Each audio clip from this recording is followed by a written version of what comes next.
Welcome back to Cresta versus Sick Week 2023 bonus episode, proudly supported by Valvoline, Golby's Parts and Raceworks. In this episode, you guys are going to see basically all of the stuff we shot between the end of Sick Week and coming home. So we've got all sorts of stuff coming up. We've got a Junkyard tour, heaps of cool driving shots, and we also go to NASA Space Museum in Houston. So let's dive on in.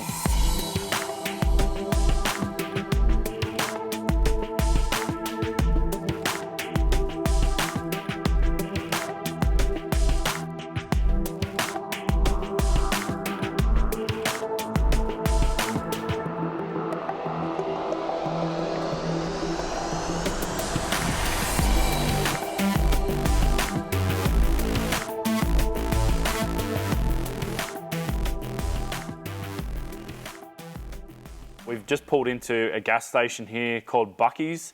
For anyone who's not familiar or had the Bucky's experience, I genuinely recommend it as a tourism spot because this thing is ridiculous. It's the size of Bunnings, but it's a servo. There's over 300 pumps for most of the Bucky's. They're crazy. They've got fresh made jerky. They cook brisket in-house. So it is genuinely like a really good place to stop and get food.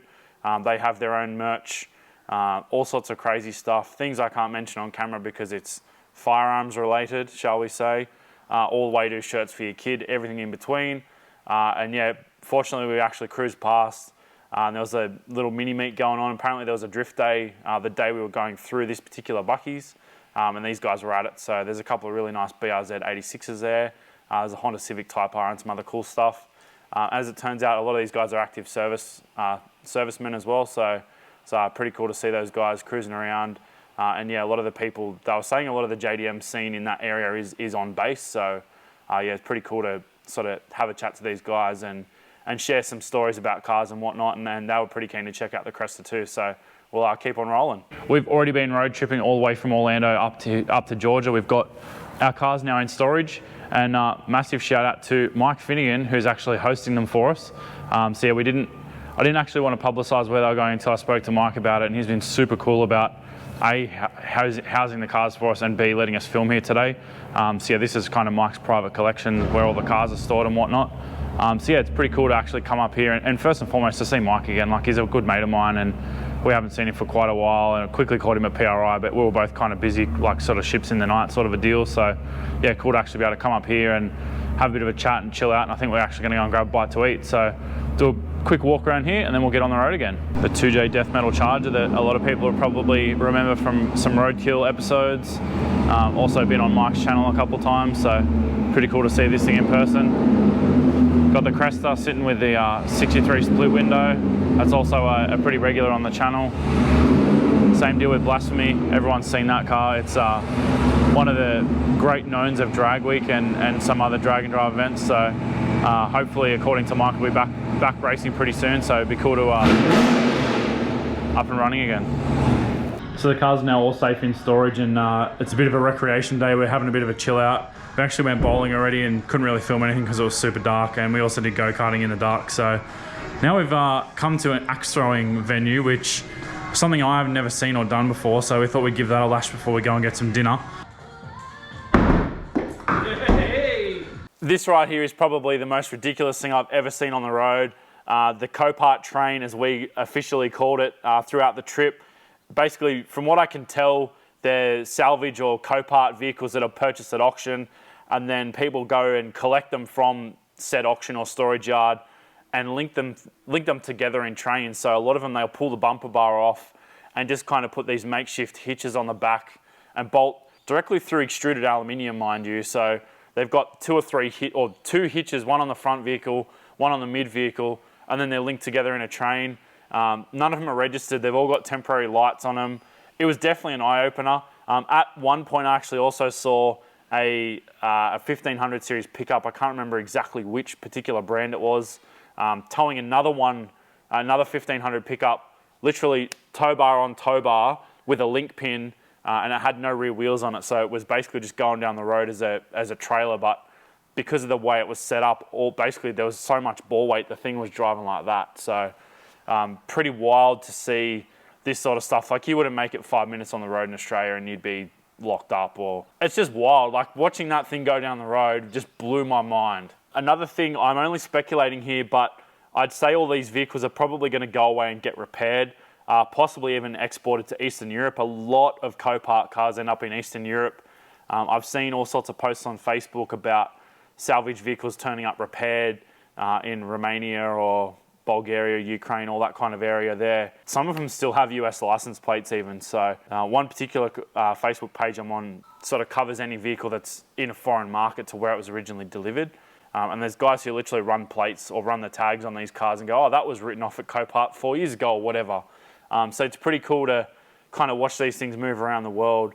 But I would speculate that probably some of these vehicles in these Copart trains are destined for Eastern Europe. So although it doesn't really make sense in the timeline here, we've actually been driving for 2 days from Atlanta, Georgia, all the way across to Texas. I think at this point here, we've not long come across the border, sort of in the northeastern part of Texas at the moment. So we're about to roll into CT Auto Ranch here. These guys were pretty cool. We actually went there to get some parts for Dad's Thunderbird. So we got all sorts of bits and pieces from them.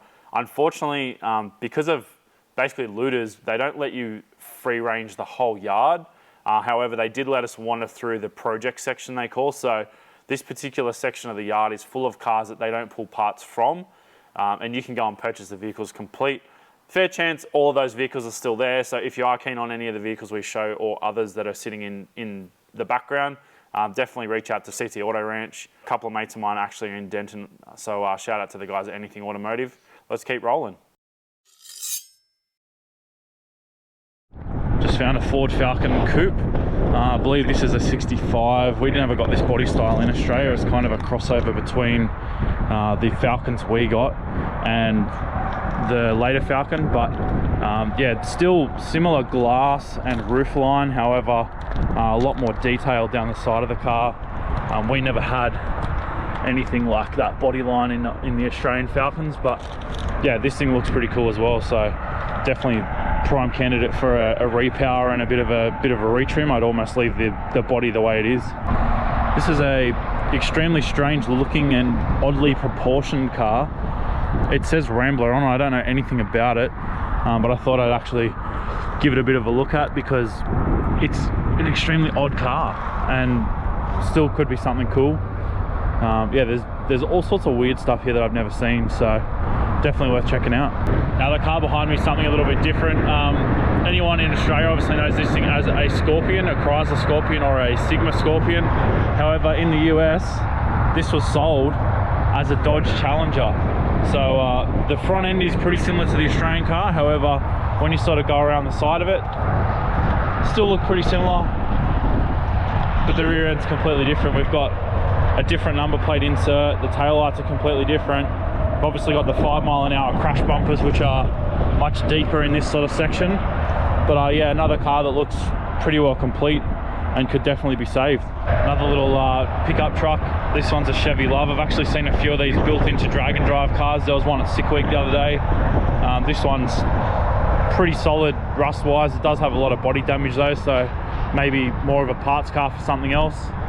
Trying to find grills and chrome and bits and bobs for these things can be a bit hard to come by, but fair chance over there's probably some more bits for a Chevy Love, so could still be salvageable. These Cadillac Sedan DeVilles are probably up there with the ugliest cars in the world. However, this thing's pretty cool purely because it's a 6-door.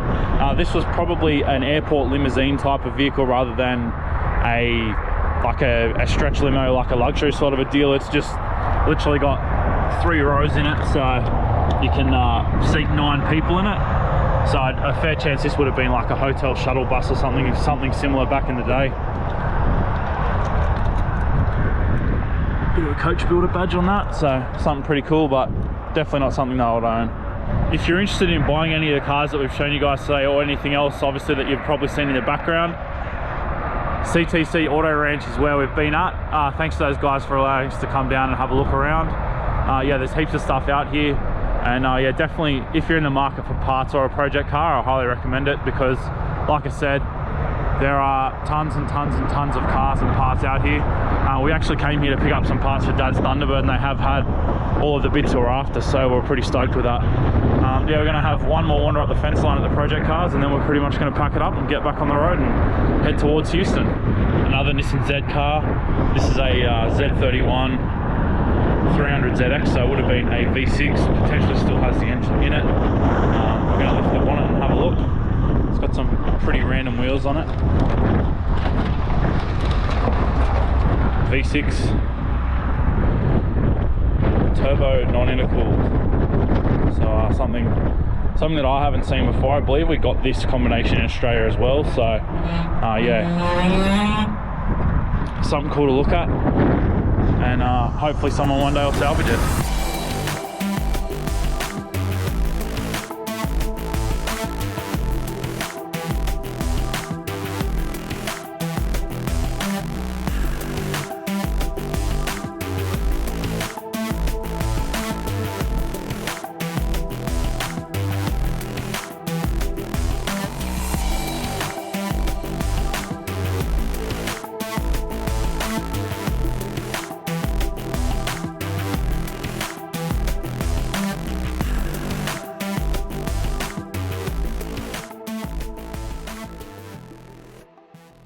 And we've just come across a private collection or museum called Roadside America in Hillsboro, Texas.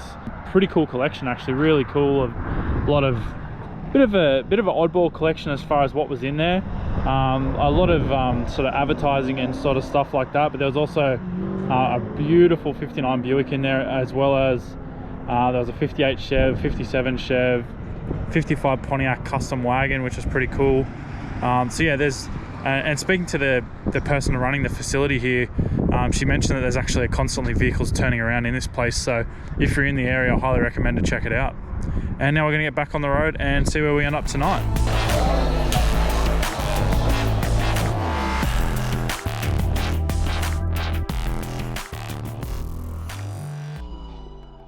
This is our luxury accommodation for the night, right next to a 12-lane interstate. So should be sleeping like a baby. So after a fantastic night's rest beside the interstate, we're headed towards the Houston Space Center. This array is actually a one-to-one model of the International Space Center. So any astronaut who is lucky enough to make it to the International Space Center actually spends between 1 and 2 months training in this facility here to learn the layout and also replicate or practice the tasks that they're there to carry out while they're in the International Space Station. So yeah, it was really cool to actually see this laid out. In this particular building also NASA do other development and testing. They didn't really go into much detail as to what was going on. I think it's a little bit secret squirrel. But yeah, it was pretty cool to sort of actually see the whole expanse of what's laid out in front of us. Bang some more tunes over this, I reckon. Tunes.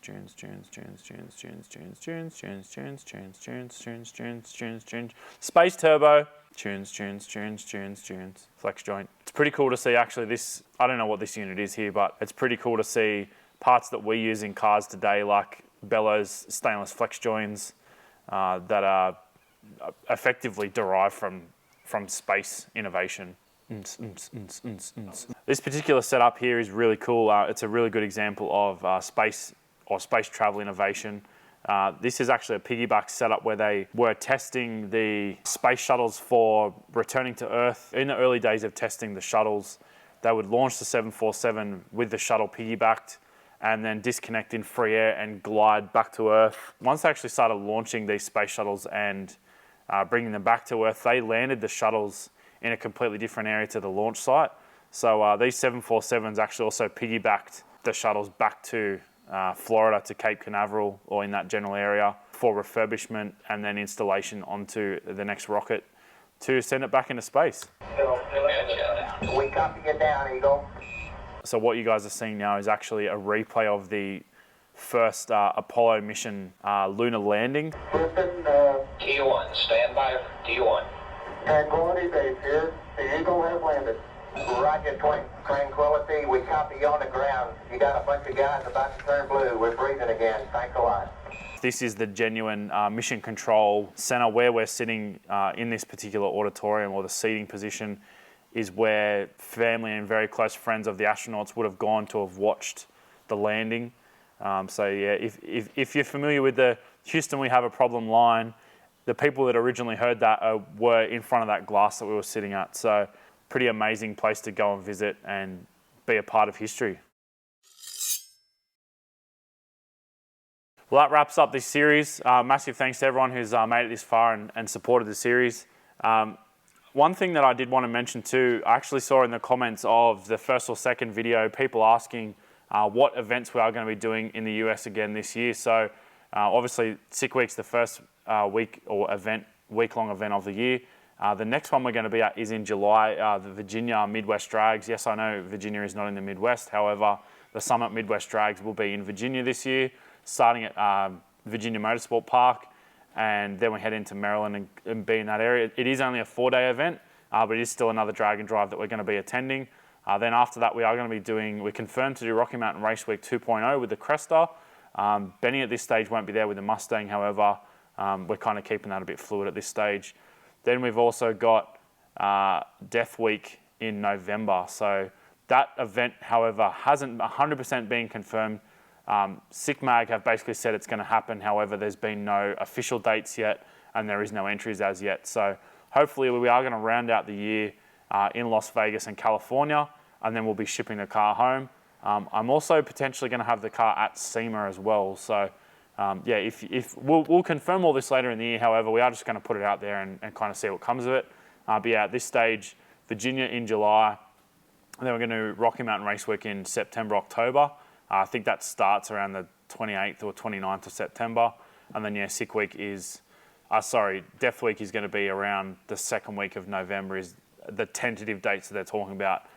So, yeah, potentially we can tee up a SEMA Death Week combo. So, yeah, keep an eye out for that. Thanks for watching, guys. We'll see you next time.